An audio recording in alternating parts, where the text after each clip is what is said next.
Toutefois, les actions des forces de l'ordre pour protéger les habitants semblent si inefficaces qu'il est difficile à croire. Comment expliquer autrement qu'un dangereux malfaiteur de l'histoire d'aujourd'hui ait créé pendant des décennies une atmosphère de peur parmi les femmes et les enfants partout où il apparaissait? Kathleen Shepard et Daisy Hughes étaient bien voisines. Leur maison se faisait face dans la minuscule ville de Dayton, dans l'État de l'Iowa. La population de ce coin américain n'atteignait même pas 1000 personnes. Dans un endroit si calme, où tout le monde se connaît et où règne une atmosphère particulière de confiance, l'incident est devenu un choc pour toute la communauté. La différence d'âge entre les amis était de 3 ans. En 2013, quand tout s'est passé, Kathleen avait 15 ans et Daisy n'avait que 12 ans. Malgré la différence d'âge, elles étaient inséparables. Ensemble, elles allaient au bus scolaire et rentraient à la maison. C'était aussi le cas le 20 mai 2013.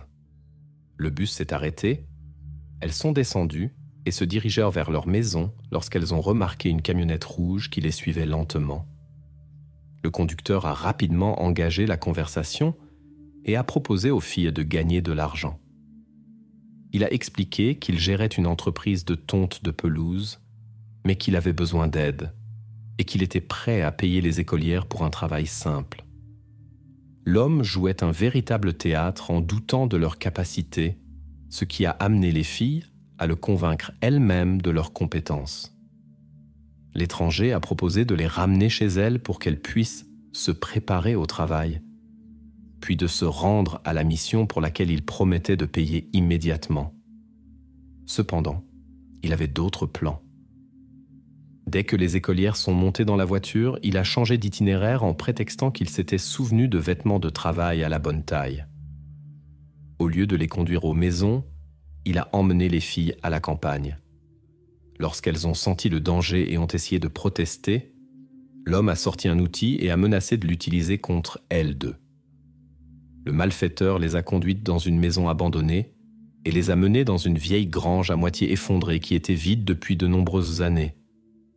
Il a assuré leur immobilité et leur a promis qu'il les libérerait et les ramènerait même en ville si elles obéissaient et satisfaisaient ses exigences. Mais Daisy, âgée de 12 ans, a immédiatement senti la fausseté dans ses paroles. Elle a pensé logiquement: pourquoi les emmener si loin de la ville s'il n'y avait pas de mauvaises intentions? Tant l'armement que tout l'environnement et le comportement de l'homme, tout indiquait le pire. Les derniers mots de Kathleen furent « Nous ne méritons pas cela ». Après cela, le malfaiteur a conduit la fille aînée dans la forêt, ce qui a donné à la plus jeune une chance de se sauver. Daisy ne pouvait pas dire exactement ce qui est arrivé à son amie. Elle n'entendait que les cris terrifiants de Kathleen venant de la forêt. Mais une chose était claire, l'homme n'avait pas l'intention d'utiliser l'outil. Malgré ses paroles, il a été si imprudent qu'il l'a laissée dans la grange, juste devant la prisonnière de 12 ans lorsqu'il a emmené l'aînée. Les cordes se sont avérées ne pas être assez solides. Daisy a réussi à les desserrer et à se libérer. En s'enfuyant, elle a emporté le moyen d'autodéfense. Elle voulait simplement s'échapper, se sauver et était prête à se défendre au cas où le poursuivant la rattraperait. En panique, elle a lutté à travers la forêt, s'est égratignée sur des racines épineuses, puis a marché sur un chemin de campagne en cherchant de l'aide. Malgré les blessures subies, Daisy ne pouvait pas s'arrêter. Il lui semblait que le poursuivant était sur ses talons. Finalement, la fille a trouvé de l'aide et a été remise aux forces de l'ordre.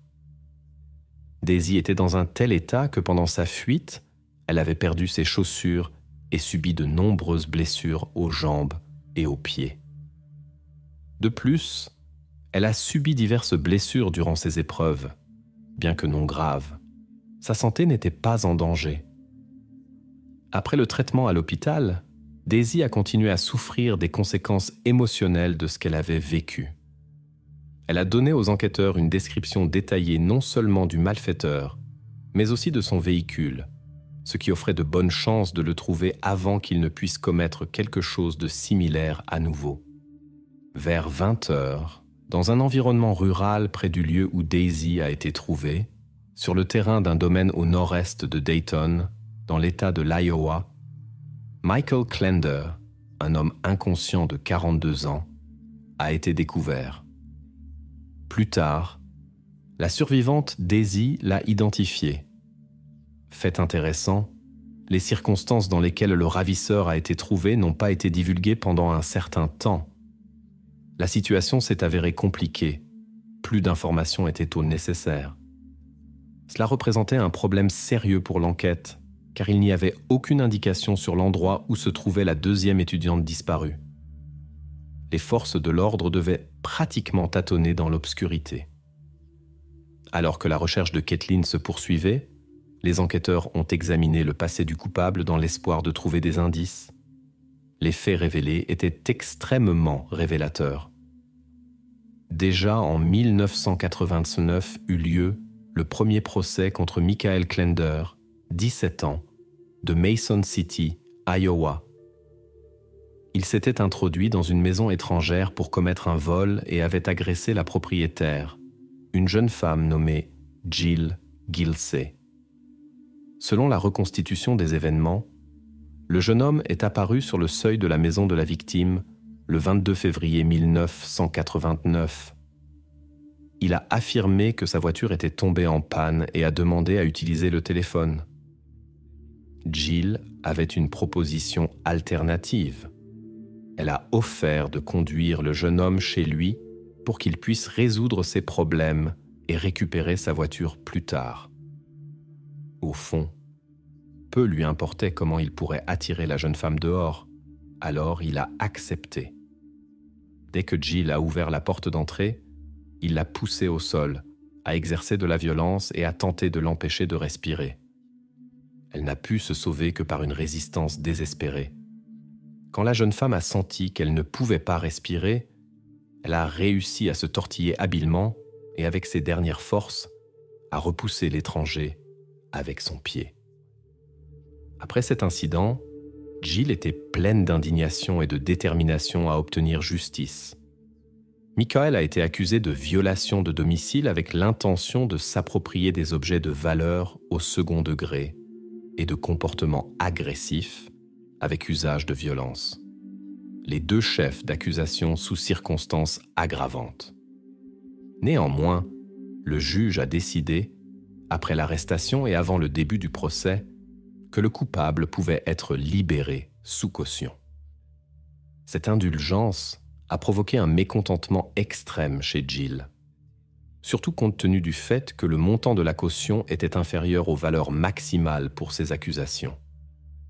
Il semblait que le juge ne reconnaissait pas la dangerosité de cette personne. Heureusement, le coupable n'avait pas d'argent pour la caution. C'est pourquoi il a attendu l'audience en isolement. Non seulement Jill, mais aussi beaucoup de ceux qui connaissaient Michael étaient d'avis qu'il s'en était tiré trop facilement et ils avaient de sérieuses raisons de le penser. Ensuite ont eu lieu des audiences préliminaires au cours desquelles il a été décidé si le coupable de 17 ans devait être jugé comme mineur ou comme adulte. Le juge des mineurs a renoncé à la compétence, car Michael Klender devait avoir 18 ans en mai de la même année. De plus, des agents de l'agence des délinquants juvéniles ont témoigné contre lui. Il s'est avéré que ses actions illicites avaient commencé bien avant, et son comportement dès le début avait suscité de graves préoccupations. Le jeune homme s'était toujours distingué par un caractère problématique et agressif, particulièrement envers les jeunes femmes. En novembre 1986, Michael, 15 ans, a conduit de force une camarade du même âge dans des toilettes de l'école. Il l'a intimidée et a exigé qu'elle enlève ses vêtements du haut. Mais l'étudiante a refusé et a tenté de s'échapper. Il a alors utilisé un objet métallique, après quoi il a poursuivi ses actions avec les mains et les pieds. Cela a eu de graves conséquences pour la santé de la jeune femme. L'écolière a été traitée et réhabilitée pendant environ une semaine. Après l'incident, Michael Klender a été envoyé dans un établissement spécialisé pour garçons présentant des troubles du comportement et a dû suivre un cours thérapeutique au centre de santé mentale. Ces établissements étaient spécialisés dans la correction comportementale des adolescents problématiques. Jusqu'en février 1988, Michael Klender avait terminé le programme. Il a rempli toutes les obligations judiciaires après l'incident avec la fille. Le jeune homme est retourné dans sa maison familiale à Mason City, où il vivait avec son père et sa belle-mère. Mais la vie tranquille n'a pas duré longtemps. Bientôt, un incident désagréable s'est produit avec Jill. Lorsque le jeune homme a été arrêté après cet incident, il a été placé dans une cellule d'isolement pour délinquants adultes. Il a été recommandé au personnel de surveiller la communication du jeune homme avec les détenus plus âgés. On estimait que Michael pourrait montrer un comportement inapproprié ou, inversement, rencontrer lui-même des difficultés en raison de la nature de ses infractions. Il a été noté qu'il utilisait habilement mensonges et manipulations, ce qui pourrait avoir une influence négative sur d'autres jeunes au comportement problématique. Les accusations portées auraient pu lui valoir jusqu'à 12 ans de privation de liberté et une amende pouvant aller jusqu'à 15 000 $. Si l'affaire avait été jugée en tenant compte de sa minorité, la peine n'aurait pas pu dépasser 7 ans. Cela créait une certaine marge de manœuvre pour son avocat. Le 30 mars, Michael a avoué sa culpabilité pour tentative d'effraction et coups et blessures graves volontaires sur un citoyen. Le 1er mai, 2 semaines avant sa majorité, le jeune homme a entendu le verdict du tribunal. Il a ensuite été transféré au centre de santé mentale de Cherokee. Là, il a fait l'objet d'un examen psychiatrique pendant son séjour. Pour l'incident avec Jill, sa liberté a été restreinte pendant 5 ans. Le jeune homme a passé son 18e anniversaire sous la surveillance d'un établissement pénitentiaire. À la peine principale, se sont ajoutés 2 ans pour un délit contre les biens. Cependant, les 2 peines ont été ordonnées à purger simultanément, ce qui signifiait qu'il serait libéré après 5 ans dans tous les cas. Cela inquiétait sérieusement la victime, mais il s'est avéré impossible de changer la situation. Le tribunal a estimé qu'une prolongation de la privation de liberté serait inhumaine et espérait probablement la correction de l'adolescent aux tendances dangereuses. Malgré la durée d'emprisonnement déjà réduite, les défenseurs ont tenté d'obtenir une nouvelle réduction de peine pour leur protéger. L'argument principal était l'âge du délinquant. Bien que Michael ait été condamné selon les normes adultes, il restait formellement mineur. Heureusement, jusqu'en septembre 89, le tribunal a refusé de réexaminer la décision prise. Après 2 ans, la peine pour le délit contre les biens a pris fin. Seule la restriction de liberté pour coups et blessures se poursuivait. Il restait 3 ans jusqu'à la libération officielle. Michael a scrupuleusement suivi toutes les instructions, en particulier en assistant à un programme de correction comportementale pour les personnes ayant des tendances malsaines. Il a montré un comportement exemplaire, n'a manqué aucune séance, bien qu'il ne se soit guère efforcé sincèrement de changer personnellement. L'avocat a travaillé activement sur l'affaire et était convaincu de la volonté du jeune homme de réintégrer la société. Le comportement irréprochable sans une seule violation disciplinaire pendant toute cette période a joué un rôle important. Les défenseurs de Michael Klender ont réussi à obtenir une révision de la décision. En 1991, à peine âgé de 20 ans, il a été libéré. Le jeune homme était sous surveillance. Néanmoins, ses anciennes tendances se sont bientôt manifestées à nouveau. En 1992, 2 petites filles qui jouaient dans un bac à sable ont disparu près de la maison de Michael. Les petites venaient tout juste d'avoir 3 ans. Les parents ont rapidement reconnu la gravité de la situation et se sont immédiatement adressés aux forces de l'ordre. Des recherches intensives ont commencé. Tous se préparaient à une issue défavorable. De façon inattendue, un appel est arrivé à la police. Un anonyme a signalé la localisation des filles à un arrêt de bus à environ 100 km de leur ville natale. Un passant fortuit avait remarqué un inhabituel contenant orange sous l'abri. En l'ouvrant, l'homme a été choqué et a immédiatement appelé les services d'urgence. Les agents arrivés sur les lieux ont trouvé les 2 filles dans un état nécessitant une assistance médicale. Bien qu'elles aient été étroitement emballées dans un espace restreint, toutes 2 ont survécu à cette terrible expérience, la récupération prenant un temps considérable. Le principal suspect dans l'enquête était Michael Klender, sur qui plusieurs témoins oculaires ont rapporté des informations. Une voisine a remarqué une habitude étrange. Il restait longtemps à la fenêtre et observait Cindy. Le jeune homme passait souvent du temps dans la cuisine ou le salon, observant comment les enfants jouaient dans la cour ou comment les écolières revenaient des cours. Dans le contexte de la disparition de Cindy, ces caractéristiques comportementales ont suscité de sérieuses préoccupations. Dès le lendemain de la découverte, les forces de l'ordre ont visité l'appartement de Michael et ont eu une conversation avec lui. Cependant, à ce stade, il manquait des preuves convaincantes. Il était nécessaire d'obtenir d'une manière ou d'une autre des informations des fillettes de 3 ans. Il était important de ne pas aggraver leur état, mais Cindy ne pouvait initialement rien expliquer correctement en raison du choc subi et de son jeune âge. La première communication n'a pas donné de résultats significatifs. Le suspect lui-même a nié toute implication dans l'incident. Les forces de l'ordre n'ont pas porté d'accusation et sont parties. Il n'y avait pas de base pour une arrestation immédiate, ce qui a donné au suspect un temps précieux. Michael n'a pas manqué cette opportunité. Il était monté dans sa Honda année 82 et a quitté l'État en direction de la Floride. Un défaut technique du véhicule l'a empêché de disparaître complètement. La voiture s'est arrêtée en plein chemin, ce qui a obligé Michael à demander l'aide d'un parent vivant à proximité. Le suspect a été arrêté à un arrêt de bus à Houston avant Noël. Le succès a été assuré par un appel anonyme. Les forces de l'ordre ont reçu un tuyau, comme on l'a appris plus tard, de ce même parent de Michael. L'homme soupçonnait quelque chose de mal, bien qu'il n'ait rien entendu sur la situation avec les fillettes disparues.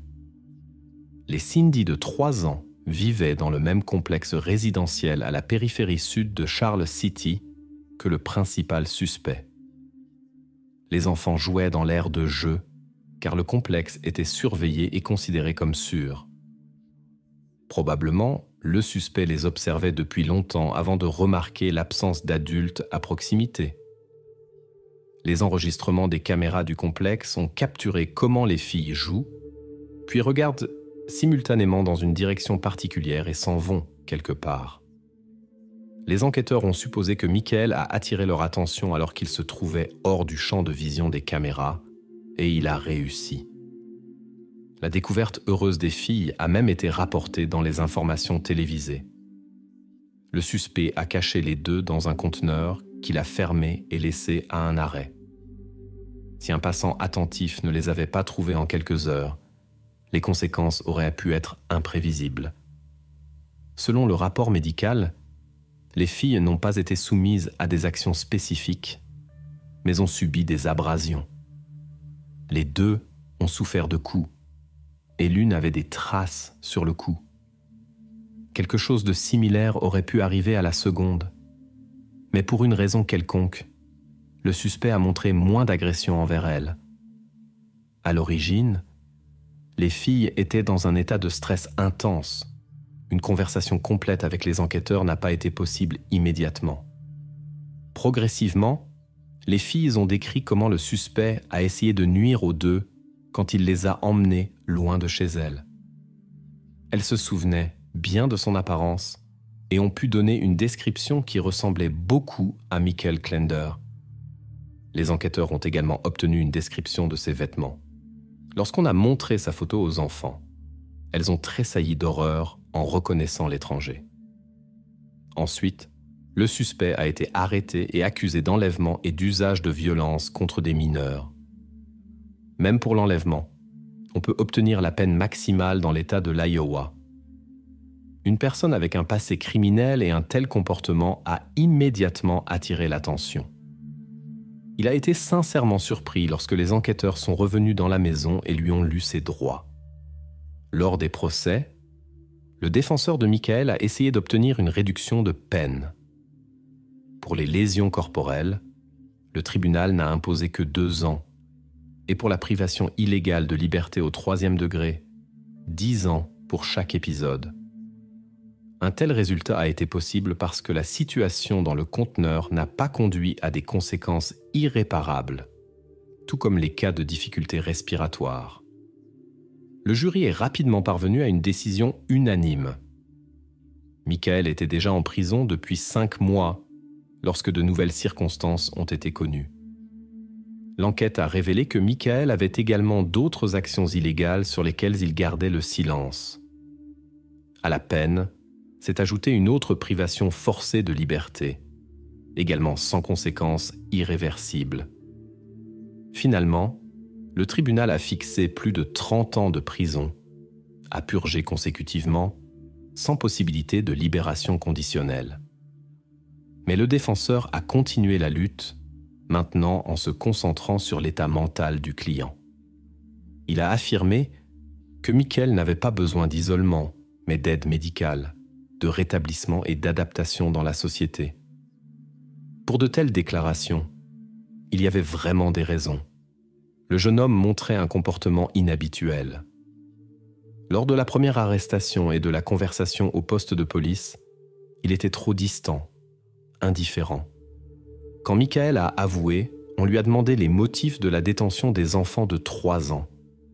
Il n'a rien pu expliquer, ne mentionnant que plus tard comme raison une mauvaise journée. Il est difficile de comprendre quel comportement en prison mérite de tels allègements. Mais Michael a été libéré en 2011 après avoir purgé seulement 20 ans. Une nouvelle période de liberté conditionnelle a commencé, qu'il ne devait pas accomplir avec succès. Peu après sa libération, il est revenu à son comportement antérieur. Cette fois, les conséquences ont été encore plus graves pour toutes les personnes impliquées. Maintenant, Michael Klender a enlevé Kathleen et Daisy. L'une d'elles a échappé au danger grâce à des circonstances heureuses. La recherche de la seconde s'est poursuivie. Ainsi, le nombre de cas officiellement enregistrés avec la participation de Michael Klender a atteint 7. La plupart des victimes étaient mineures. Comme on l'a découvert plus tard, la liste de ces actions pourrait être significativement plus longue.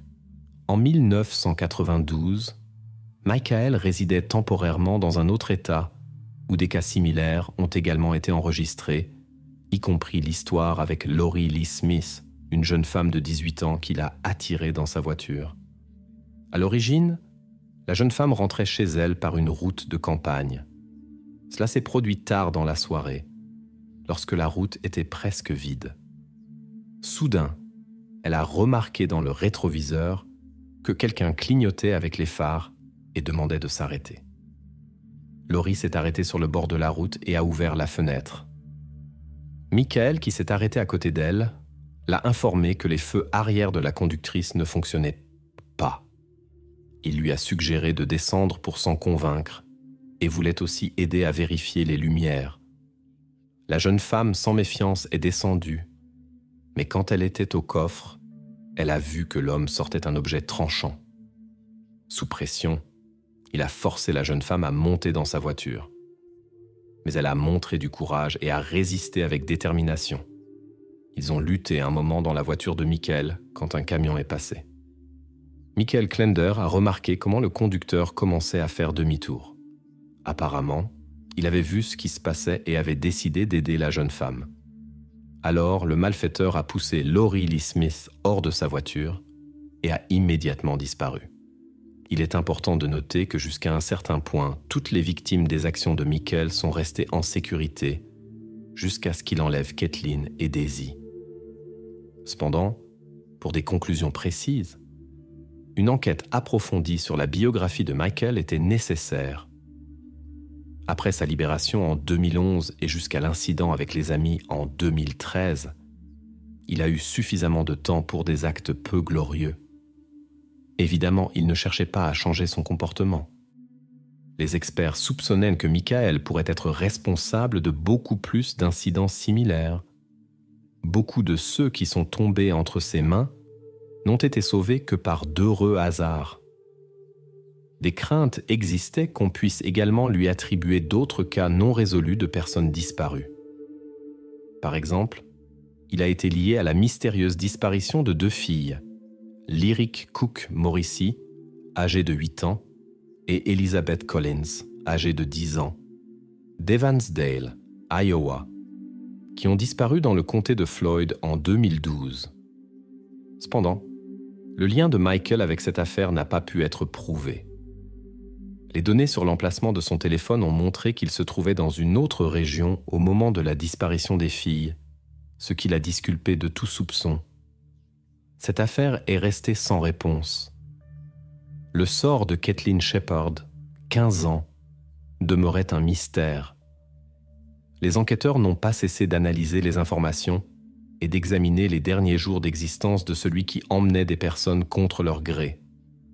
Remarquablement, Michael créait l'apparence d'une vie normale vers l'extérieur. Il avait un emploi stable, avait acheté une maison et était même marié à une femme nommée Lisa. Elle aussi venait d'une petite ville, comme celle que Michael préférait pour ses actions. Dans de tels endroits, les jeunes sont plus confiants. Beaucoup ne verrouillaient pas leurs portes, ce qui facilitait les plans d'une personne aux intentions malveillantes. La chance accompagnait non seulement ceux qui croisaient Michael sur leur chemin, mais aussi lui-même. Bien qu'il aurait dû être dans un registre spécial pour les personnes ayant tendance à des comportements inappropriés et sous surveillance constante des autorités, Lisa ne savait rien du passé de son mari. Naturellement, les enquêteurs ont décidé d'examiner d'abord la maison du couple. Le 25 février 2013, environ une douzaine de véhicules des forces de l'ordre sont arrivés à leur domicile. Ils ont parlé avec les voisins et ont essayé de découvrir si quelqu'un avait vu Kathleen, mais personne n'a reconnu la photo de la jeune fille. Lisa a écouté avec étonnement les rapports des policiers qui lui révélaient la vraie nature de son mari. Elle était bouleversée par ce qu'elle entendait, mais n'a pas pu aider avec des informations précieuses. Les enquêteurs se sont convaincus qu'elle n'était pas impliquée dans l'incident. Pendant ce temps, Daisy, 12 ans, a repris conscience. Elle a parlé aux enquêteurs et a donné plus tard quelques interviews. Cela a permis de connaître l'histoire de son sauvetage dans tous ses détails. Les forces de l'ordre ont vérifié le même hangar, mais n'y ont pas trouvé Kathleen.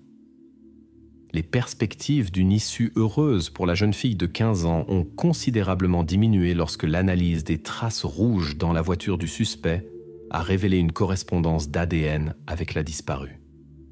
Le sort exact de Kathleen Shepard est resté inconnu, bien que les actions du coupable étaient prévisibles. En remarquant la disparition de la plus jeune prisonnière qui avait en plus emporté son outil, l'homme a décidé de mettre fin à sa propre existence. Vraisemblablement, le suspect ne voulait pas retourner dans un centre de réhabilitation.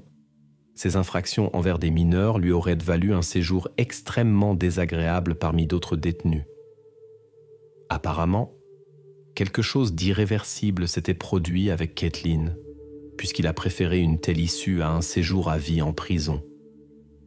Aucune information n'est parvenue concernant la fille aînée, même après que l'ami de 12 ans soit sorti de l'hôpital. La recherche s'est poursuivie.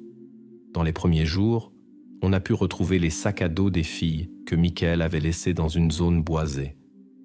Vraisemblablement, les 2 filles devaient disparaître pour toujours. Le pressentiment de la plus jeune s'est avéré juste. L'endroit où se trouvait Kathleen Shepard n'a été connu qu'après 2 semaines, lorsqu'elle a tant été retrouvée dans les eaux de la rivière, à quelques kilomètres de sa ville natale. En raison du long séjour dans l'eau, du temps a été nécessaire pour déterminer son identité. Après avoir effectué toutes les procédures nécessaires, il a été confirmé que la personne retrouvée était bien Kathleen Shepard, 15 ans. On a trouvé sur elle les mêmes attaches en plastique avec lesquelles Daisy avait été retenue. L'enquête a révélé que Kathleen n'était plus en vie en raison de nombreuses blessures causées par des objets durs et tranchants. Kathleen a été la dernière à être lésée par Michael Klender, à part lui-même. Cependant, de sérieux doutes ont été exprimés quant à son humanité. Dans le contexte de ces événements, la société a montré son indignation. Les autorités ont été critiquées pour être trop indulgentes envers les personnalités dangereuses, contrairement à ceux qui pourraient en souffrir de leurs actions. Il est notable que Lisa Klender, son épouse, faisait partie des rares personnes qui pleuraient sincèrement Michael. Peut-être que seule elle pouvait voir quelque chose d'humain en lui qui suscitait de l'affection, ou était-ce le résultat d'une manipulation habile de la part de son mari ? Vers 2h30 du matin le 14 septembre 2021, la police de la petite ville de Stafford dans l'État du Michigan a reçu un appel inquiétant. L'appelant était Alex Richardson, résident de la maison numéro 48 dans la rue Winslow, calme et confortable. L'homme était visiblement nerveux et a signalé que son fils de 7 ans, Max, avait disparu directement de son lit. Lorsque Alex est entré dans la chambre de l'enfant, le lit était vide et la fenêtre à l'arrière légèrement ouverte. La maison elle-même était verrouillée de l'intérieur et Alex se souvenait avoir entendu un étrange grincement quelques minutes auparavant, auquel il n'avait toutefois pas accordé d'importance particulière. Les parents ont immédiatement commencé à chercher, fouillant chaque pièce et la cour, mais n'ont trouvé aucun indice sur l'endroit où se trouvait le garçon. Lorsque la police est arrivée sur les lieux, ils ont examiné la chambre de l'enfant. La pièce était en ordre. Il n'y avait aucun signe de lutte ou de désordre. La seule chose qui a attiré l'attention des policiers était des égratignures sur le rebord de la fenêtre, évidemment causées par un tournevis ou un outil similaire. Les experts ont supposé que la fenêtre aurait pu être endommagée auparavant, non de l'extérieur, puisse légèrement ouverte pendant la nuit. Les parents étaient confus. Rien ne manquait dans la maison sauf Max. La mère du garçon, Laura, a confirmé que seul son enfant avait disparu. Même la couverture sous laquelle Max dormait était sur le sol à côté du lit. La voisine de la famille, Madame Grant, a raconté qu'aux environs de 2h10 du matin, elle avait entendu un étrange tapotement dans la cour auquel elle n'avait pas accordé d'importance. Sa maison se trouve à environ 20 mètres de la fenêtre de la chambre de l'enfant, mais la femme n'a vu ni personne ni véhicule. D'autres voisines n'ont rien remarqué d'inhabituel. Dans la rue Winslow, il n'y avait pas de caméra de surveillance. La zone où vit la famille Richardson est considérée comme calme et sûre. Avant cet incident, elles n'avaient jamais appelé la police. Cependant, au cours des 6 derniers mois, des choses étranges se sont produites dans la maison. De la nourriture disparaissait du réfrigérateur, Alex entendait des craquements suspects au grenier et Max a une fois avoué à ses parents qu'il avait senti la présence d'un étranger dans le couloir, mais les parents ont attribué tout cela à des fantaisies enfantines et à des petits détails quotidiens. 2 semaines avant la disparition, Laura a remarqué une porte endommagée menant au grenier, mais Alex a décidé qu'ils agissaient simplement de vieilles charnières. L'examen du grenier a commencé vers 4h du matin. Là, la police a trouvé plusieurs sacs froissés et un récipientaine plastique vide pour aliments. De plus, une empreinte de chaussure nette a été découverte, qui ne correspondait à aucune personne connue de la police. Le tapis à l'entrée du grenier était nettement déplacé. Comme si quelqu'un y était faufilé régulièrement, la rue Winslow est entourée de maisons similaires sans caméra de surveillance. Des patrouillers supplémentaires, N, ont découvert aucune personne ou véhicule suspecte à proximité. Les parents ne pouvaient se rappeler de personnes qui pourraient menacer leur famille. Au matin, les recherches ont été élargies. La police a fouillé les environs, les terrains vagues et les bâtiments abandonnés. Même un chien spécialement appelé n'a pu trouver de traces de Max. Cependant, près de la clôture, des traces floues de pneus d'une voiture ont été trouvées, ce qui a confirmé l'hypothèse que le garçon aurait pu être amené dans un véhicule. Après vérification de la base de données, il s'est avéré qu'il y a 2 mois, à seulement 10 miles d'ici, une tentative similaire d'effraction avait eu lieu dans une maison où se trouvait également un jeune enfant. À ce moment-là, l'auteur n'avait pas été capturé. La police soupçonnait que les 2 cas pourraient être liés. La famille n'avait pas remarqué de surveillance d'eux-mêmes ni de visite suspecte d'étrangers. En juin, les Richardson étaient chez des parents et les voisins surveillaient la maison. Aucune anomalie n'a été constatée. Les enquêteurs sont ordonnés un examen supplémentaire des empreintes de chaussures du grenier et ont demandé des enregistrements des stations-service et des magasins locaux, dans l'espoir que l'auteur ait pu quitter la ville dans l'heure suivant l'enlèvement. Malgré l'absence de caméras urbaines, les stations-service auraient pu enregistrer le véhicule de l'auteur. À 9 heures du matin, la police a appelé à des recherches publiques. Des volontaires et des voisins sont examinés les rues voisines, les cours et les garages. De plus, des conversations ont été organisées avec les enseignants et les camarades de classe de Max. L'école a confirmé que le garçon n'avait pas de conflit ou de problème. Les parents ont fait une brève déclaration. Nous demandons de l'aide pour trouver notre fils. Si quelqu'un sait quelque chose, signalez-le immédiatement à la police. Les autorités n'ont pas révélé de détails sur l'enquête. Cependant, les enquêteurs n'ont pas exclu que l'auteur ait pu se cacher dans la maison des Richardson pendant plusieurs jours ou peut-être des semaines. À 10 heures du matin, la police a officiellement déclaré que l'enlèvement de Max était délibéré et préparé.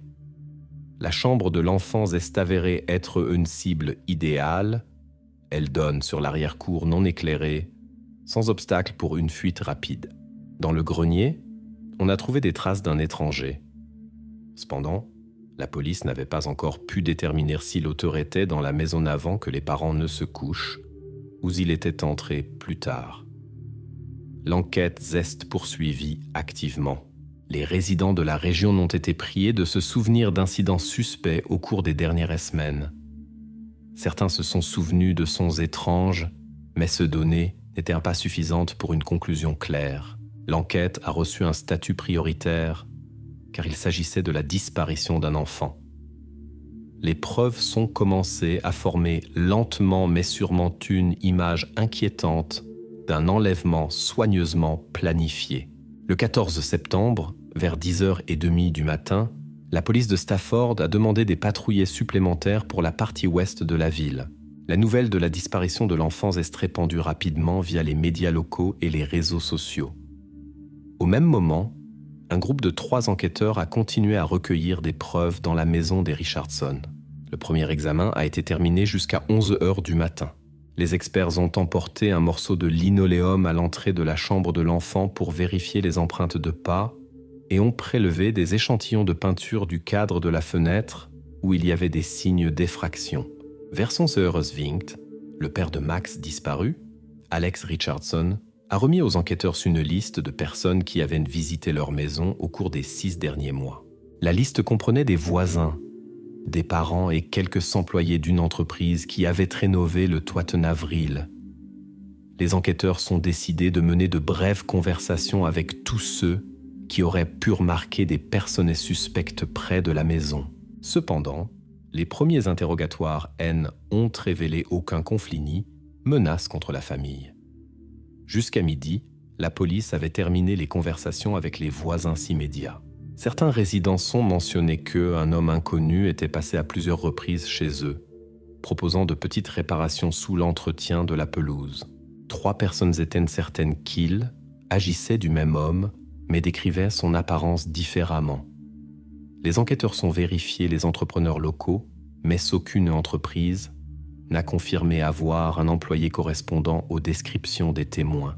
Vers 1h, un appel important est venu du résident Joel Patterson, qui a signalé que dans la nuit du 12 septembre, quelqu'un avait tenté de forcer la serrure de sa grange. La serrure avait été endommagée, mais le voleur n'était pas rentré. À l'époque, il n'avait pas appelé la police, mais soupçonnait maintenant un lien avec la disparition de Max. Les experts ont examiné la serrure endommagée et ont déterminé que l'outil pourrait correspondre à celui utilisé pour entrer dans la maison des Richardson. À 2h de l'après-midi, la police a tenu un point presse. Un porte-parole de l'autorité a confirmé que le malfaiteur avait manifestement été dans la maison des Richardson auparavant. Des découvertes dans le grenier et des dommages au cadre de la fenêtre ont également été mentionnés. La police a demandé aux résidents de signaler les véhicules suspects dans la région. Pendant ce temps, un autre groupe d'enquêteurs examinait les enregistrements de caméras des stations-service sur la route vers les banlieues ouest. Vers 3h30, ils ont découvert un véhicule filmé à 3h12 du matin dans l'une des stations. La voiture n'avait pas de plaque d'immatriculation. Le conducteur a fait le plein de diesel, a payé une espèce et est parti rapidement. L'employé de la station-service ne se souvenait d'aucune caractéristique particulière de l'homme. Jusqu'à 4h de l'après-midi, une amie d'école de Laura Richardson a rapporté que Laura s'était déjà plainte de bruits suspects venant du grenier Renout. À ce moment-là, la femme n'était pas sûre de devoir appeler la police. Les enquêteurs sont soupçonnés que le ravisseur avait peut-être observé la maison depuis longtemps et ont élargi la zone de recherche. Vers 5h30 du soir, des volontaires sont fouillés des bâtiments abandonnés dans un rayon d'1,5 km de la rue Winslow. Dans une maison, elles ont trouvé des sacs de couchage et des boîtes vides, mais aucune trace de Max. Exactement à 6h du soir, un appel anonyme est arrivé sur la ligne d'assistance. L'appelant a rapporté avoir vu un garçon ressemblant à Max vers 10h du matin le même jour sur le parking du centre commercial Green Hill. Les enregistrements des caméras ont été vérifiés, mais l'examen préliminaire a donné aucun résultat. La police a poursuivi l'analyse détaillée du matériel vidéo. À 19h15, les experts ont terminé l'examen des traces de chaussures trouvées dans la maison. Il a été établi que la semelle correspondait à une taille masculine 9,5. Ces traces correspondaient aux empreintes d'une affaire similaire dans le district voisin, survenue 2 mois auparavant. À la fin de la journée, les enquêteurs sont établis les principales théories. L'enlèvement a été soigneusement planifié à l'avance. Le malfaiteur est entré plusieurs fois dans la maison des Richardson. Très probablement, il a agi seul et a utilisé un outil spécial pour l'effraction. Max aurait pu être rapidement amené hors de la ville. Il existe un lien avec des incidents similaires dans les districts voisins. Le soir, les parents de Max se sont à nouveau adressés aux citoyens Sen demandant d'aider la police. Il n'y a pas eu de demande de rançon. La police intensifiait les contrôles aux sorties de la ville. Cependant, les vérifications sur la route fédérale n'ont jusqu'à présent donné aucun résultat. Jusqu'à 10h du soir, le groupe opérationnel continuait à travailler 24 heures sur 24. La zone de recherche a été étendue aux lacs et maisons de vacances au nord de Stafford. Les enquêteurs sont compris qu'ils savaient affaire à une personne qui avait soigneusement préparé l'enlèvement et savait comment éviter l'attention. La situation a reçu le statut de cas d'enlèvement préparé. Ce même soir, la police du district voisin a accepté de participer à l'enquête. Le FBI a été notifié, bien qu'il ne participait pas encore officiellement à l'affaire. La police a poursuivi la recherche et la collecte de nouvelles informations dans l'espoir de découvrir où se trouvait Max. À l'aube du 15 septembre, le groupe d'enquête a commencé une nouvelle inspection des environs de la paisible rue Winslow. Des volontaires et des policiers se sont divisés en plusieurs équipes et ont soigneusement vérifié les maisons de vacances abandonnées. En quelques heures, ils ont examiné 6 vieilles remises et un bâtiment vide, mais n'ont trouvé aucune trace récente du séjour de Max. Les objets trouvés, c'étaient des déchets ordinaires, de vieilles boîtes et du verre brisé qui n'avaient aucun rapport avec l'enlèvement. Pendant ce temps, les officiers s'examinaient soigneusement les enregistrements des caméras sur les routes de sortie de Stafford. Sur l'une des vidéos, ils sont remarqués une camionnette sombre et suspecte se dirigeant vers le nord peu après l'heure présumée de l'enlèvement. Les plaques d'immatriculation du véhicule étaient illisibles et le conducteur n'a pas pu être identifié. La taille du véhicule correspondait aux traces de pneus trouvées à la maison des Richardson. La police soupçonnait que ce même véhicule aurait pu être utilisé par le malfaiteur. Un peu plus tard dans la matinée, le propriétaire du motel Rodway a appelé le poste de police. Il a signalé un homme suspect qui s'était enregistré dans la soirée du 14 septembre, se comportait étrangement et payait exclusivement en espèces. Lorsque la police est arrivée au motel, il s'est avéré que l'étranger avait déjà quitté les lieux sans laisser de données personnelles. Le seul indice était une voiture de couleur kaki remarquée par un autre client. Un employé de l'hôtel se souvenait que l'homme était pressé et ne s'était pas dirigé vers la réception d'un partant. La police a décidé de vérifier toutes les variantes possibles de logements temporaires dans un rayon de 50 miles. Ils sont également demandé des informations sur d'éventuels vols de carburant dans les stations-service, car les criminels s'évitant souvent de laisser des traces. Jusqu'à présent, il n'y avait pas de telles données, mais la vérification se poursuivait. Un chauffeur de bus scolaire informait la police qu'il avait vu un piéton suspect près de la rocade ouest la nuit de l'enlèvement. L'homme marchait au bord de la route et n'essayait pas d'arrêter la circulation. Les enquêteurs tentèrent de comprendre s'il y avait un lien entre cette personne et la camionnette sombre, mais ne pouvaient pas encore le confirmer avec certitude. Les parents de Max ont fourni à la police des photos de famille et des descriptions détaillées des affaires de leurs fils, soulignant particulièrement le pyjama bleu que Max aurait pu porter. Ces informations ont été immédiatement diffusées dans les médias locaux, mais aucun signalement concernant Max n'a été reçu. Les proches sont confirmés que personne ne les avait contactés pour une rançon. Les enquêteurs sont revenus une nouvelle fois à l'empreinte de chaussures trouvées. Elle correspondait aux traces d'une affaire similaire dans le district voisin il y a 2 mois. À cette époque, l'auteur avait également utilisé un tournevis avec un éclat caractéristique sur la lame, ce qui a conduit la police à l'idée d'un ravisseur en série. La police a commencé à vérifier les clients des services de réparation locaux, en particulier ceux qui s'occupaient des travaux de toiture. Le toit de la maison des Richardson avait été remplacé en avril. Les 4 ouvriers avaient de bonnes références et niaient toute implication dans l'incident. Lors de la réunion opérationnelle de midi, les enquêteurs ont discuté de la possibilité d'élargir la zone de recherche et d'impliquer le FBI. Cependant, la direction estimait qu'il n'y avait pas encore suffisamment de raisons pour une intervention fédérale. La police de Stafford a poursuivi son travail actif sur le terrain, bien qu'il n'ait pas encore réussi à identifier l'auteur qui s'était caché dans la maison avant l'enlèvement.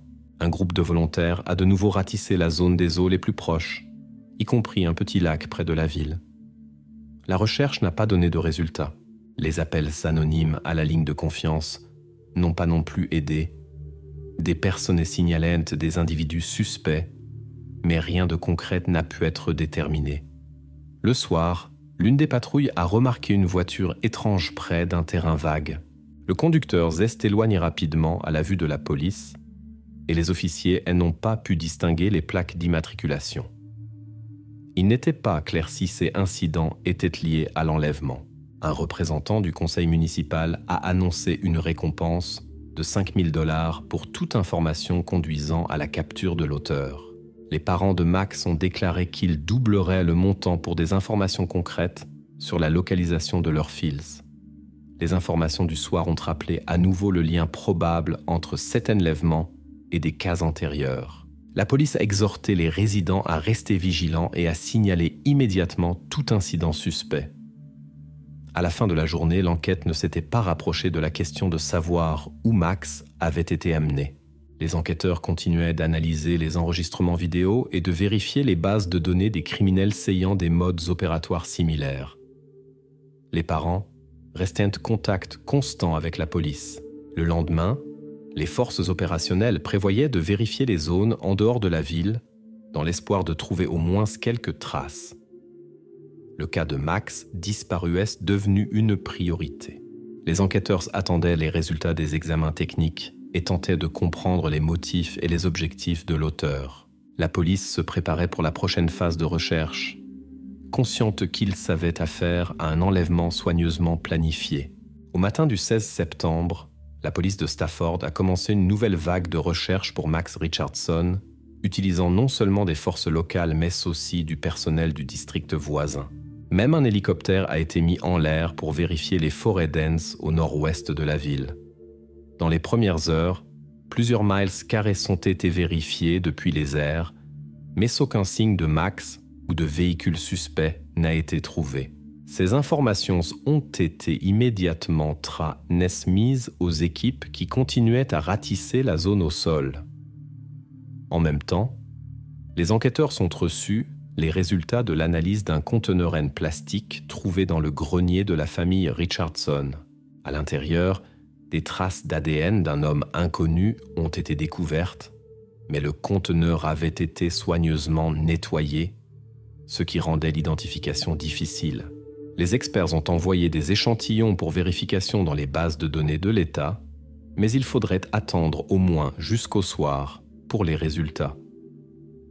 Parallèlement, les enquêteurs s'occupaient de nombreux appels à la ligne directe. Des personnes appelaient de différentes parties de l'État, convaincues d'avoir vu un garçon ressemblant à Max. Chaque signalement a été vérifié, mais cela n'a pas produit de résultats réels. La plupart de ces appels s'étaient basés sur des suppositions et non sur des faits concrets.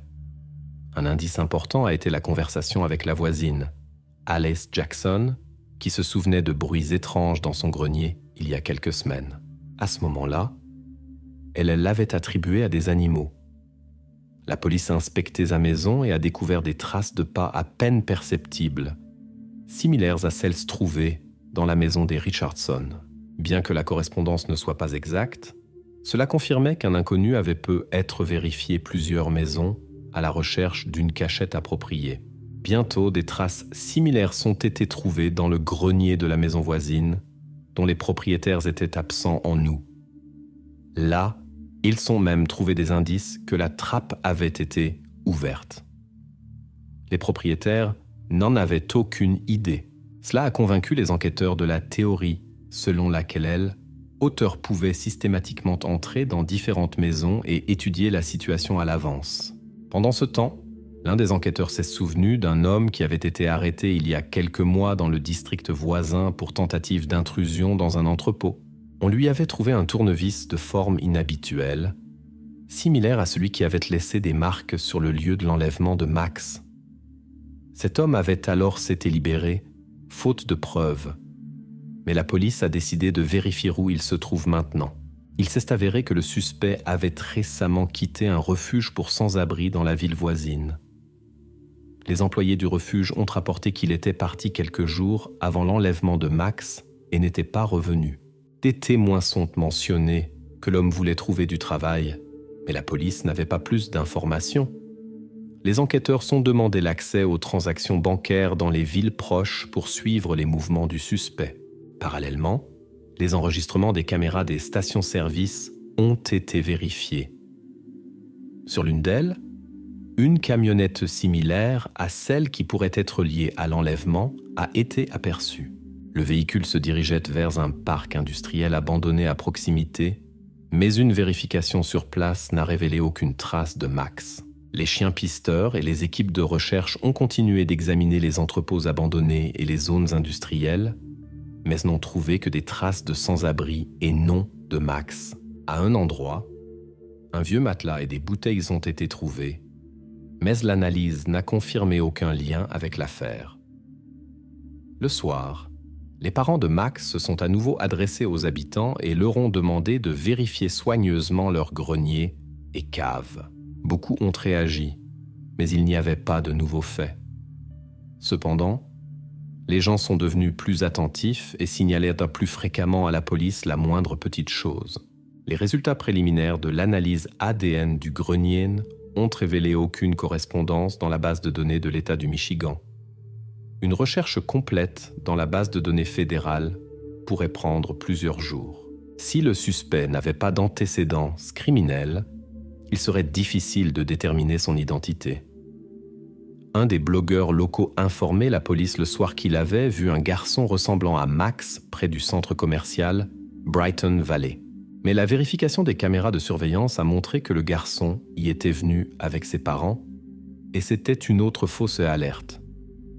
À la fin de la journée, la recherche de Max s'est poursuivie, mais il n'y avait pas de traces claires. La police a compris qu'elle avait affaire à un crime soigneusement préparé. Les enquêteurs sont décidés que des ressources fédérales devraient être ajoutées et que la zone de recherche devrait être élargie. Les parents de Max se préparaient à s'adresser au grand public dans l'espoir de trouver au moins quelques nouvelles informations qui pourraient aider à ramener leur fils à la maison. Les enquêteurs sont poursuivis leur travail, essayant pas à pas de recueillir tous les détails possibles et de rassembler des preuves trouvées dans plusieurs maisons où l'inconnu était introduit selon un scénario similaire.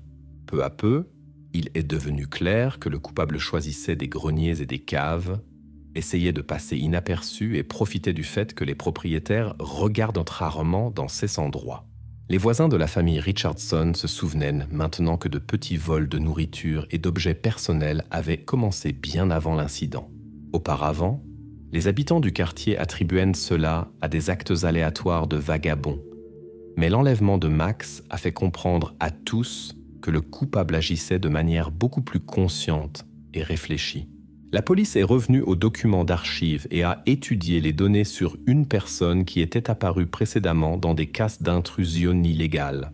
Les documents mentionnaient que cet homme pouvait rester longtemps dans des maisons étrangères et éviter soigneusement le contact avec les résidents. Il utilisait tout ce qu'il trouvait dans la maison, se nourrissait de ce qui pouvait être pris facilement sans être remarqué et étudiait soigneusement la routine quotidienne des propriétaires.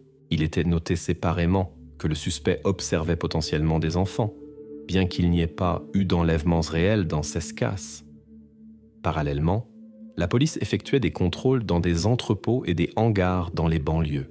Dans l'un de ces espaces, les experts ont trouvé une boîte avec des traces de sang et une petite chaussette très similaire à celle que Max portait.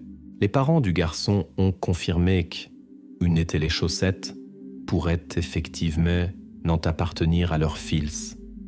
Mais il n'y avait pas de certitude absolue, car aucune marque ou caractéristique particulière ni a été trouvée.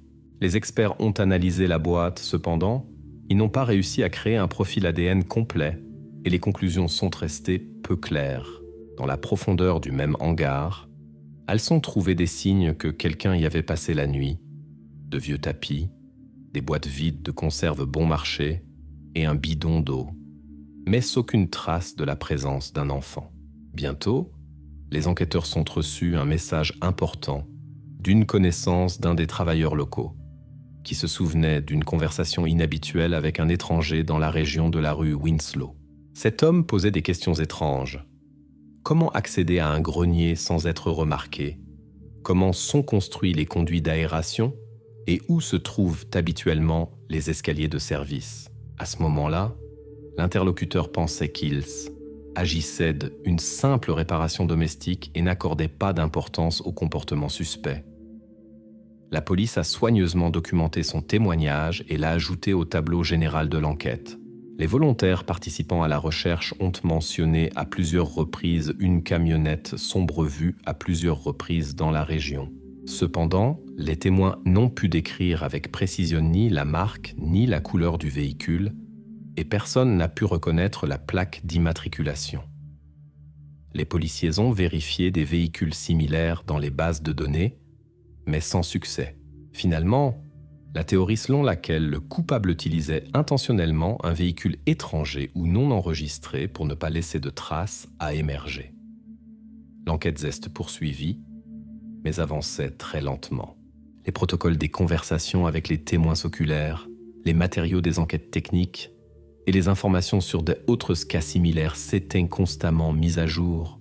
La tâche principale restait de trouver Max, mais malgré les efforts des volontaires et des officiers de police, il n'y avait toujours pas d'indices concrets. L'enquête indiquait que le coupable était soigneusement préparé, avait étudié attentivement les habitudes des résidents du quartier et n'avait pas laissé de preuves évidentes.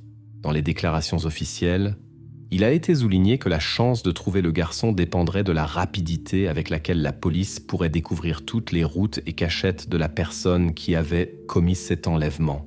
L'enquête se déroulait progressivement et les enquêteurs continuaient à assembler des détails et des faits en un tableau unifié. Les policiers écoutaient de plus en plus attentivement les témoignages des résidents du quartier de la rue Winslow et remarquaient de plus en plus de cas similaires, des empreintes de pas, des fenêtres soigneusement ouvertes, des dommages minimes et une attention particulière du coupable pour les greniers et les caves. Certains propriétaires n'avaient même pas remarqué qu'un étranger avait vécu longtemps tout près d'eux. Initialement, la police croyait que les petits vols étaient des épisodes aléatoires liés à des vagabonds. Cependant, en rassemblant les faits, il s'est avéré que la situation était beaucoup plus sérieuse. Dans tous les cas, le coupable ne prenait que de la nourriture et des objets ménagers simples, évitait les objets coûteux et n'entrait pas en contact avec les résidents. Bientôt, il est devenu clair qu'il examinait délibérément chaque maison et choisissait l'endroit le plus sûr et le plus pratique pour lui.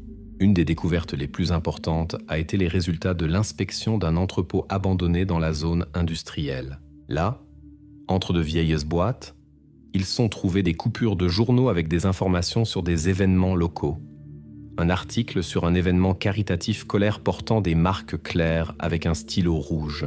C'est précisément dans ce document que le fils de la famille Richardson, Max, était mentionné. Les experts ont conclu que l'article avait été découpé peu avant l'enlèvement, ce qui signifie que le coupable s'intéressait déjà spécifiquement à cet enfant à l'avance. Les enquêteurs sont immédiatement contactés l'école de Max pour déterminer si des personnes suspectes y avaient été remarquées. Les employés de l'école ne pouvaient se souvenir d'aucun incident sérieux, mais 2 membres du personnel ont mentionné un homme qui était venu observer des compétitions d'enfants et qui ne ressemblait pas à un parent. Personne ne lui avait prêté attention à l'époque, car il ne se comportait pas de manière remarquable.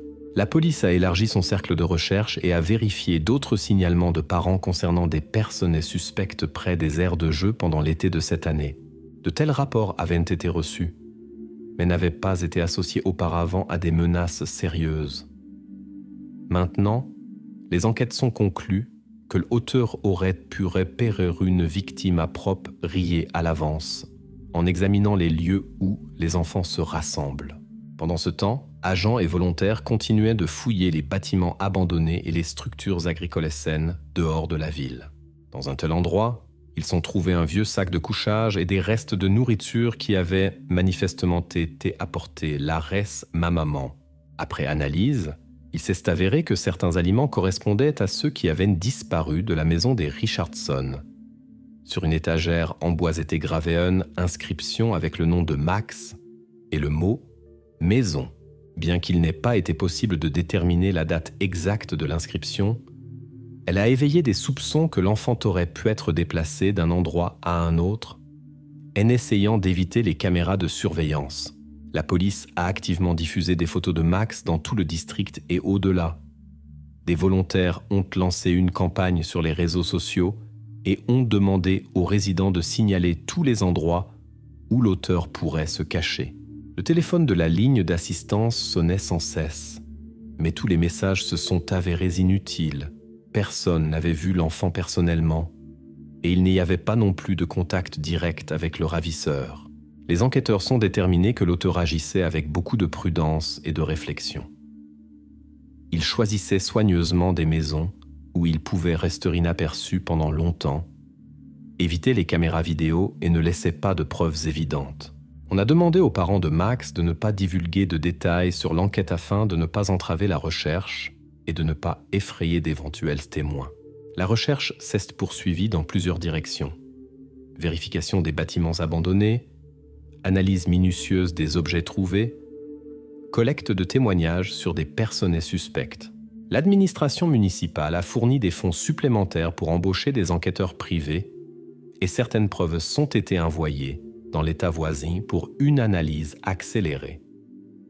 L'enquête a atteint une phase où chaque détail pouvait jouer un rôle crucial.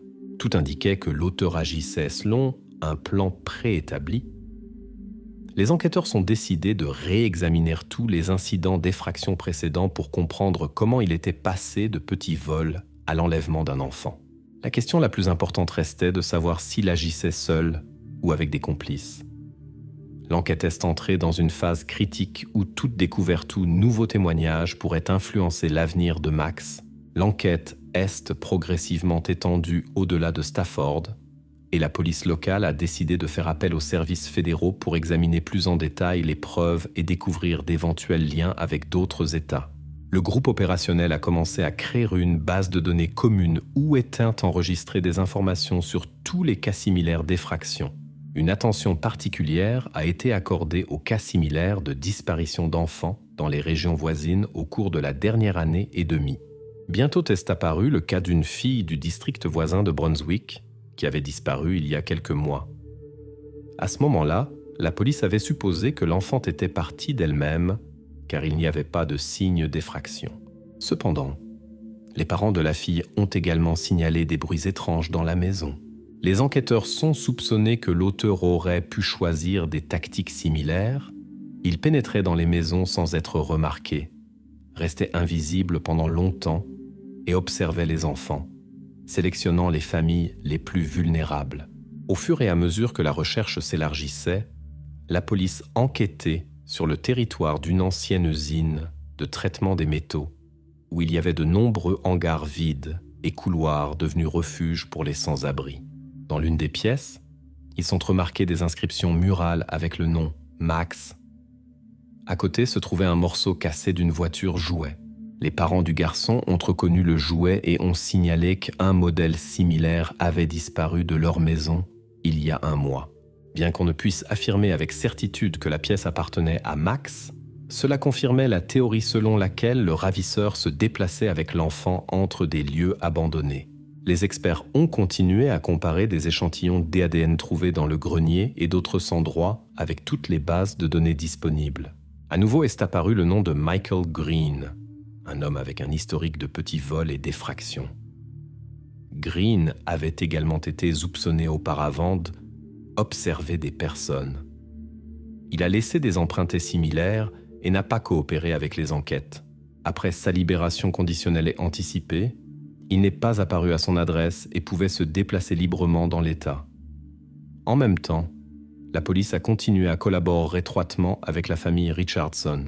Les parents ont compilé une liste d'objets qui ont disparu avec Max, un petit sac à dos, des vêtements et quelques jouets. Les enquêteurs ont demandé aux volontaires de signaler s'ils remarquaient quelque chose de cette liste. La police a également indiqué que l'auteur choisit probablement des lieux cachés et évite les zones fréquentées. C'est pourquoi les inspections régulières de maisons abandonnées et d'entrepôts se sont poursuivies. Parallèlement, des versions liées à des motifs personnels ont été explorées. Cependant, Alex et Laura Richardson ont catégoriquement nié l'existence de conflits, de dettes sous, de litiges juridiques. Leurs voisins sont confirmés que la famille n'avait jamais eu de problème. Il est devenu clair que le motif de l'enlèvement pouvait difficilement être la vengeance ou l'argent. Personne n'a appelé les parents pour exiger une rançon. La police a souligné que cette affaire ne pourrait être résolue que par une étroite collaboration avec les résidents et les médias. Des communiqués sur l'avancement de l'enquête étaient régulièrement publiés et on demandait aux résidents d'être attentifs aux étrangers et aux situations suspectes. La ligne téléphonique directe était constamment occupée, mais aucune information concrète sur Max n'arrivait. Les enquêteurs sont décidés d'élargir les recherches au-delà des frontières de l'État pour trouver des modèles dans d'anciennes affaires non résolues. Les experts ont noté que le coupable choisissait toujours des zones calmes, évitait les maisons s'équiper d'alarmes et de vidéosurveillance, planifiait soigneusement chaque étape et recueillait des informations sur la famille à l'avance. Des mesures spéciales ont également été prises pour la sécurité des parents de Max, car on soupçonnait que le ravisseur pourrait tenter de les contacter. Il leur a été interdit de partager les détails de l'enquête avec des étrangers, de partager des contacts et de mentionner les preuves trouvées. Les enquêteurs n'ont pas exclu que le coupable suivait l'évolution des événements et pourrait changer sa tactique selon le comportement de la famille. À la suite d'un travail intensif, les recherches se sont concentrées sur plusieurs cachettes présumées du coupable.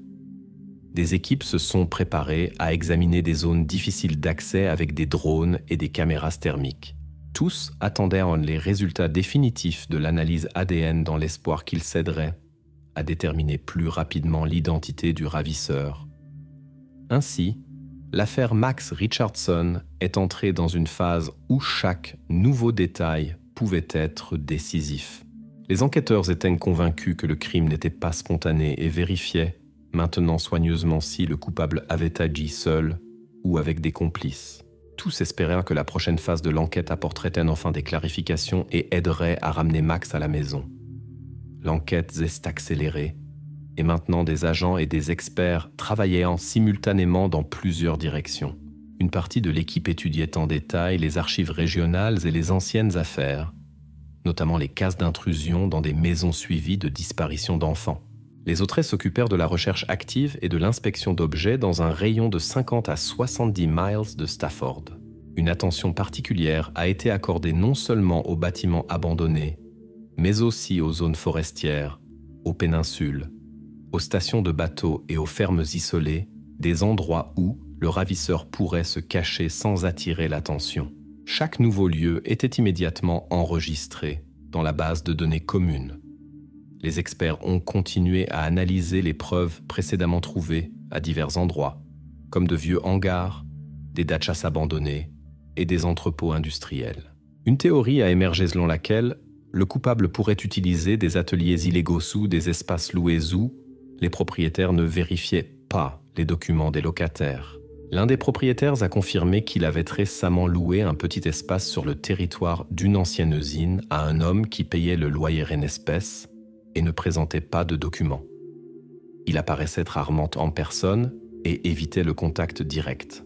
Les policiers ont vérifié le registre des visites, mais il s'est avéré que les informations étaient incomplètes et le propriétaire ne pouvait pas confirmer les dates exactes.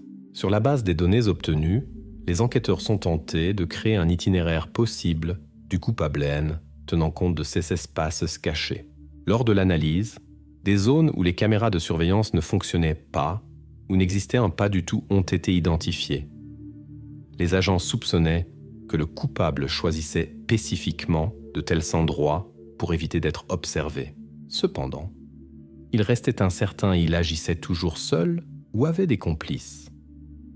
Certaines preuves, comme des traces dans de grandes zones et différents moments d'apparition, pourraient indiquer l'implication de plusieurs personnes. La famille Richardson a reçu des informations limitées sur l'avancement de l'enquête. Les parents de Max ont continué à travailler activement avec des volontaires, mais ont évité le contact avec la presse. Les psychologues leur ont conseillé de rester calmes et d'éviter les détails dans les médias pour ne pas donner au coupable un aperçu du déroulement de l'enquête. Malgré l'intérêt des journalistes, les représentants officiels de la police n'ont fait que de brefs commentaires. Dans l'un des entrepôts loués, enregistrés avec des documents falsifiés, la police a trouvé un dessin d'enfant présumé être de Max. Les feuilles étaient sales, et bien que les experts n'aient pas pu extraire un profil ADN complet, les marqueurs et le style de dessin correspondaient aux objets disparus de la maison des Richardson. Les parents de Max, après avoir examiné les photos de ces dessins, ont soupçonné que leur fils pourrait en être l'auteur. Cette découverte est devenue un indice important. Après cela, la police a concentré son attention sur les entrepôts et les hangars dans le secteur sud-est de la ville. Il y avait plusieurs bâtiments avec des générateurs autonomes où on pouvait entrer inaperçu. La zone était impopulaire parmi les entrepreneurs locaux raison d'accidents techniques dans le passé. Il n'y avait pratiquement personne là-bas et les témoins étaient très rares. Cela correspondait parfaitement au mode opératoire du ravisseur. La police locale intensifiait la coopération avec les structures du district et a effectué des contrôles conjoints des routes à proximité des objets industriels. Le travail avançait lentement, car la plupart des bâtiments s'étaient abandonnés ou détruits et les registres des locataires n'existaient pratiquement pas. Les enquêteurs sont dû recueillir des informations morceau par morceau, en interrogeant d'anciens employés, des gardiens et de rares visiteurs de ces zones. Parallèlement, Les spécialistes ont poursuivi, analysé et élargi des échantillons d'ADN précédemment trouvés. Cependant, la vérification dans les bases de données fédérales N a révélé aucune correspondance avec le nom Michael Green. Cela suggérait que le coupable évitait peut-être consciemment les situations liées à l'enregistrement de son ADN ou utilisait de faux documents. Le travail de comparaison des échantillons se poursuivait déjà dans plusieurs États. L'enquête se développait maintenant dans plusieurs directions simultanément. Les enquêteurs vérifiaient toutes les zones de stockage et de production où quelqu'un pourrait vivre sans attirer l'attention. On comparait également les cas d'enfants disparus dans d'autres districts présentant des signes similaires d'intrusion dans des maisons. Une attention particulière a été accordée aux mouvements suspects de camionnettes sombres et d'autres véhicules que le ravisseur aurait pu utiliser. De plus, la police observait attentivement toute tentative du coupable de contacter les parents de Max ou de l'emmener au-delà des frontières de l'État. Officiellement, des informations sur Max ont été envoyées à tous les principaux nœuds de transport. Des volontaires ont distribué des tracts dans un rayon de centaines de miles. Malgré tous les efforts, il n'y avait pas de preuves directes ni d'indices concrets sur l'endroit où se trouvait Max. Des gens signalaient des personnes et des véhicules suspects, mais personne ne pouvait fournir de détails concrets. L'enquête est entrée dans une phase où chaque petit détail pouvait devenir décisif. Les policiers sont restés préparés à toutes les éventualités, sachant bien qu'il était pratiquement impossible de prédire les actions futures du criminel. Tous attendaient l'apparition d'une nouvelle preuve importante ou d'un témoin qui pourrait indiquer la route exacte du malfaiteur ou l'emplacement possible de Max. La police a reçu des informations concernant une camionnette ombre suspecte aperçue dans la ville voisine de Holmdale. Plusieurs résidents ont signalé avoir vu le véhicule près d'un bâtiment abandonné à la périphérie de la ville. Les forces d'intervention y sont immédiatement rendues et ont commencé une vérification avec le soutien des services du district. À leur arrivée, ils ont remarqué un homme qui correspondait parfaitement à la description du suspect. Quand il a vu la police, il a tenté de fermer les portes de la camionnette et de s'enfuir, mais les agents ont pu l'arrêter. Lors de la première inspection du véhicule, des outils d'effraction, des lampes de poche, de l'eau et plusieurs conteneurs vides, similaires à ceux mentionnés dans les rapports sur l'affaire Max, ont été trouvés. Le suspect a d'abord répondu de manière évasive, n'avait pas de documents sur lui et le nom qu'il a donné ne correspondait à aucune entrée dans les bases de données. Plus tard, les experts ont comparé les empreintes digitales et échantillons d'ADN avec les preuves trouvées dans le grenier des Richardson. La correspondance était complète. Des liens ont également été trouvés avec d'autres endroits où des objets liés à la disparition de Max avaient été précédemment découverts. Parallèlement, des volontaires avec la police ont vérifié d'autres cachettes possibles du ravisseur à un autre endroit. Un résident a signalé avoir vu une personne ressemblant au suspect près d'un hangar abandonné. Les forces d'intervention ont immédiatement inspecté la zone et, à leur soulagement, ont découvert Max à l'intérieur. Il était vivant, mais très affaibli et abattu. Lors de l'examen, les spécialistes ont immédiatement reconnu que Max avait été détenu pendant une longue période. Max lui-même ne pouvait pas décrire son parcours sans détail, disant seulement qu'il était constamment transporté pendant la nuit. Les médecins sont confirmés que Max avait besoin d'une aide médicale et psychologique urgente. Les parents sont immédiatement arrivés sur le lieu de la découverte et ont confié leurs fils aux médecins. La police a rapidement informé le public que Max avait été retrouvé vivant, tout en soulignant le grave état psychologique de Max. Sous la pression des preuves, le détenu a bientôt commencé à faire des aveux. Il a raconté qu'il avait observé la maison des Richardson pendant plusieurs semaines, s'introduisant dans le grenier et étudiant méticuleusement la routine quotidienne de la famille. Parmi ses effets personnels, des carnets contenant les adresses des autres familles ont été trouvés, notant les heures auxquelles les parents étaient généralement absents ou endormis. Ces enregistrements correspondaient aux plaintes des résidents concernant de petits vols de nourriture et d'objets. Le suspect a confirmé qu'ils intéressaient principalement aux familles avec enfants. bien qu'il ait refusé d'expliquer ce motif.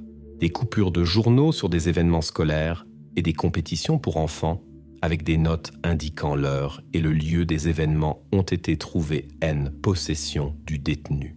Il a admis qu'il enquêtait non seulement sur Stafford, mais aussi sur d'autres villes, sélectionnant des maisons sans système de sécurité fiable pour ses objectifs. Une vérification supplémentaire a révélé que le détenu était recherché pour plusieurs délits mineurs dans d'autres régions.